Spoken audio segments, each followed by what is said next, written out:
It's kind of a fool's errand to ever try to figure out where Bitcoin is headed. But just in terms of things that are on the horizon, we got the halving coming up. We've had the ETF that was recently, spot ETFs are now becoming more mainstream. And how long has it been? Has it been 2 months? It started maybe a little bit slow, but then it's been like kind of a rocket ship. If you look over the last 60 days and in the next 60 days, I think there's two big stories. The ETF approvals obviously were a huge deal. BlackRock alone has $11 billion in their ETF. They added $1 billion just in the last day.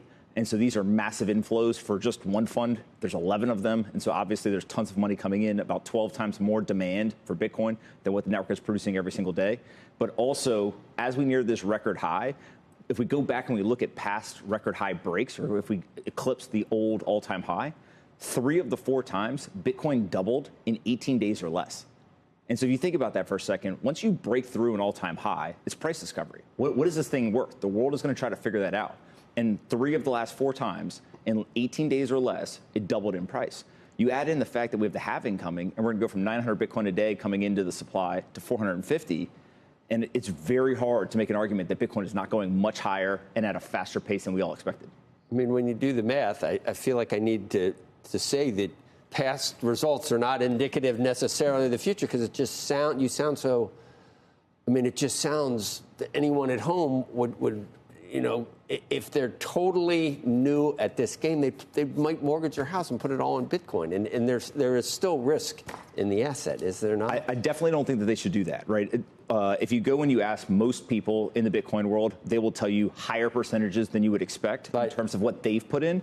But I think 1 to 5% for a traditional portfolio ends up making sense. But you just made a case for going from 70 to 140 in 18 days. I mean, that sounds like things that you hear on TV where you just want to really stay away from. Bitcoin's up 20% in the last week. It's up 60% in the last month. And it's up 200% in the last year. I'm not saying it's going to 140,000. What I'm saying is 3 of the last 4 times, it doubled in 18 days. And with a halving upon us, it's just hard to not say this is likely to go much, much higher.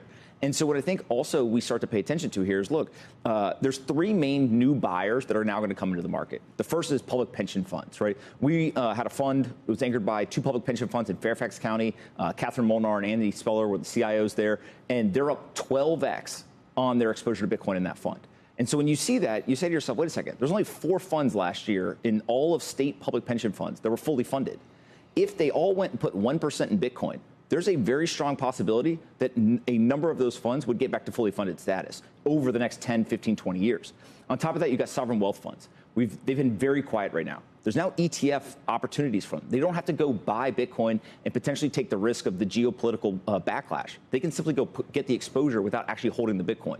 If a sovereign wealth fund comes out, especially a major one, and says, we've bought Bitcoin and it is a material percentage now of our portfolio, I think that there will be a global race between countries. Welcome to the Crypto Teacher. And you know I come back with that video just to make you think. Don't forget to like and subscribe to the channel. And make sure you join the Patrons. If you're not a part of the Patrons, make sure you're hitting the Cash App. And we are pumped back on CNBC. And guys, we know when we're pumping, they tap the same people so they can push the same narrative. Now we had Bitcoin hit the all-time high, and then guess what? They pushed the button. The Fed doesn't come out and say, I took your money. We know the hedge fund guys were just sitting there waiting to hit that number and then drop all the way down to 61,000. And when we look at CME, Bitcoin, Ethereum futures, we don't have any volume, but open interest is high. We have Jerome in the house tomorrow. So as long as he sticks to the script and says the economy is doing wonderful, the consumer is doing wonderful, even though we know that's not correct, Bitcoin will continue on making that move up until the Fed start to make those adjustments starting on the 11th. And then we know Jerome is back in the house on the 20th to say he's not cutting rates again. And the bond market is going to react. And we know stocks and cryptos are going to start pulling back. Liquidity is definitely going to be coming out of the market. We had Japan pump liquidity in, I think, back in November of 2023. We have China starting to pump a little in. But overall, the central banks are going to start shrinking liquidity. And we see they've been moving in lockstep, especially the major ones. Remember, we're in a fragmented world. This whole legacy market has to be destroyed in order for the fourth industrial revolution to rise. Now we have Tom Lee steals a Mark Yusko quote. Bitcoin represents trust in a trustless society. And you guys know that quote is played in every single video. And we know DeFi is definitely the new banking. And blockchain gives the NWO the all CNI. And these stablecoin CBDCs are going to be programmable, telling you what, when, when, and how to buy. And you have 3 to 6 months to spend it or poof, it's gone. And guys, we constantly hear these small and medium-sized banks are fine. But we constantly get every now and then regional banks start to collapse, consolidation. And now they're coming out being honest. These small and medium-sized banks better hurry up and consolidate or they will no longer exist. And guys, we know why. Real-time settlement. You need plenty of liquidity. That's the reason why it's only going to be a handful of banks left once the dust settles. I brought you the FDIC video. They've been planning this for 10 years, guys. Remember, you're in a plan. It moves in phases. And remember, your life is an illusion and TV is your reality. And anytime you have mainstream media that says that Jeff Bezos is the richest man and Elon Musk is right behind him, if you believe that, and believe me, plenty of sheep believe it, that means they've fallen for the illusion. That means that they're knocked out asleep.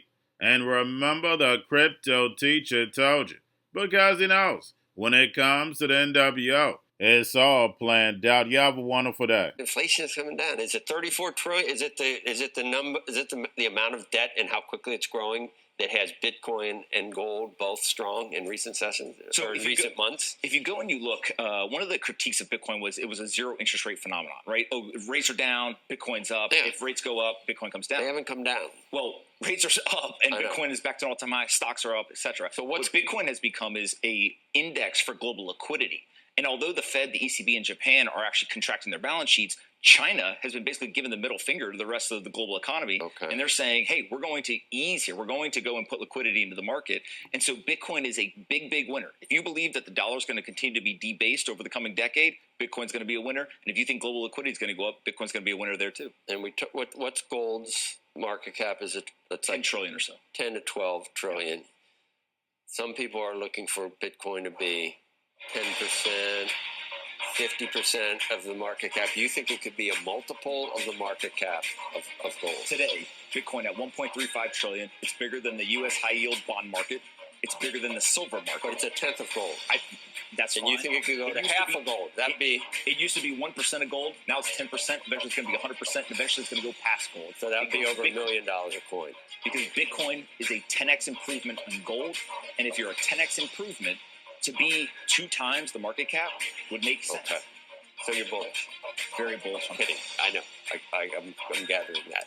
And no matter, you know my feelings on this, and I have not been quiet. I'm still going to get grief for questioning you at all from the whole place. And that's the other thing. No one's selling. We could be wrong. But if the network isn't producing any and no one's selling, then where the hell are these ETFs going to get this? The Bitcoin. Yes. So that's all. We could be wrong, but the probability is that it's going.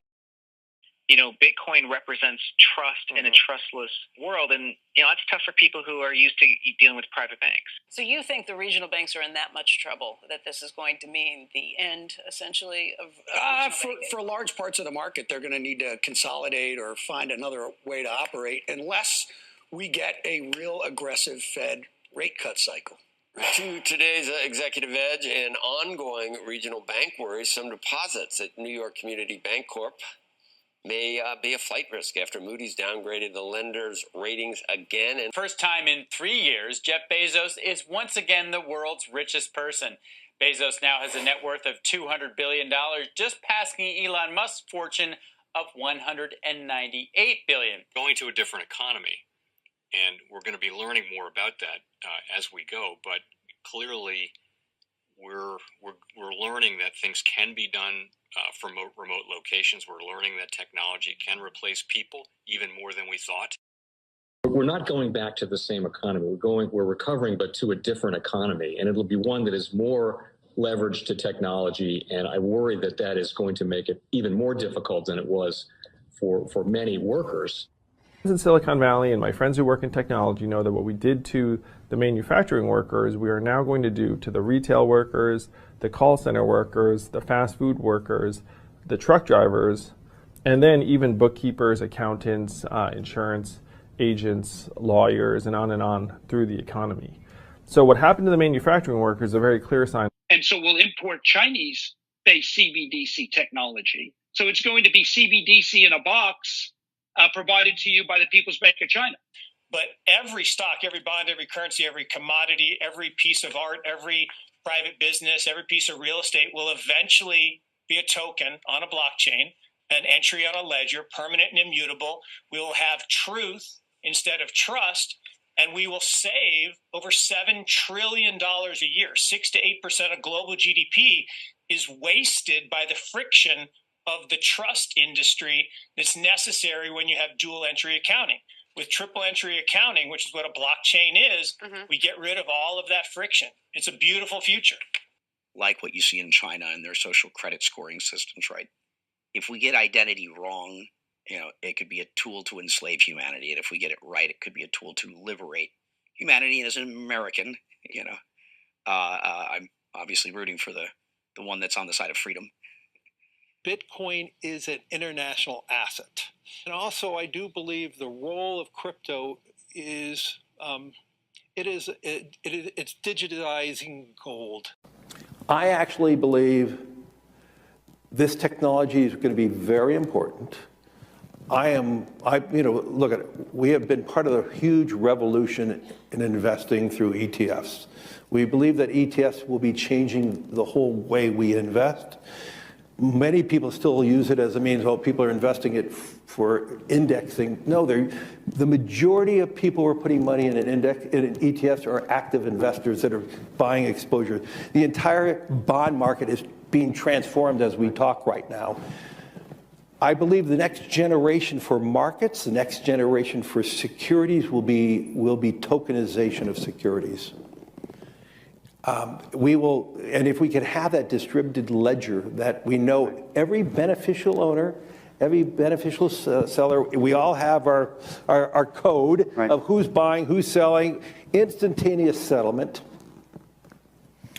And think about it, it changes the whole ecosystem. Chinese bank ICBC has been hit by a ransomware attack, and the U.S. Treasury market, as a result of that, has been disrupted. This, according to the Financial Times. We're getting more right now with Bloomberg's Shonali Bassick. Shonali, what do we know? Listen, we have the Financial Times now reporting that ICBC, one of China's largest banks here, was hit with a ransomware attack. And remember, they're a very significant intermediary in the Treasury market. The SIFMA has told its members that this has been part of the reason here that the system is kind of clogged up, if you will, during that auction that we saw a little bit before.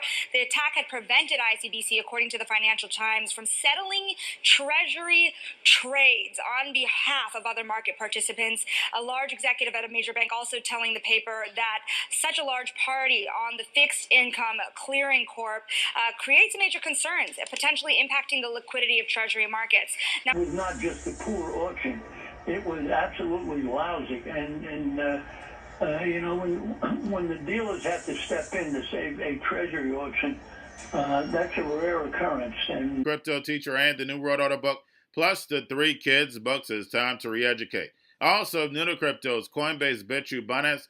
Do not forget book links and crypto links are in the description. The stock channel, guys. Don't forget to go like, subscribe, spread everywhere.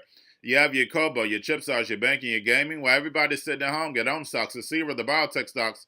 And while everybody's at home wishing, they were still getting that free money. What are they doing? Drinking and smoking weed. Don't forget about those stocks, and you have a wonderful day. The most powerful person in the world is the storyteller. The storyteller sets the vision, values, and agenda of an entire generation to come. Steve Jobs. And guys, you know I truly believe in this. When you look at the New World Order, they're the storytellers. And that's the reason why I wrote my New World Order book. But guys, now it's time to change the current generation. And I wrote 3 kids' books. You know I love the Trinity because I understand the power that's in it. So I have 3 books. We have an opportunity to change the generation, to educate, not just me, but I want to show you that I take action on a daily basis. And I want you to take action on a daily basis.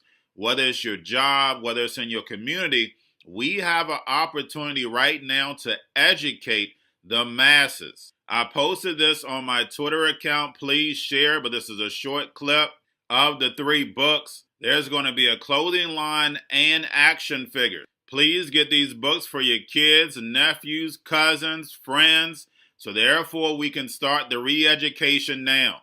Because as we see, the 4th Industrial Revolution foundation is definitely here. Robots, algorithms, drones, taking humanity out the picture. We have to re-educate. But let's get into the video. Part 1.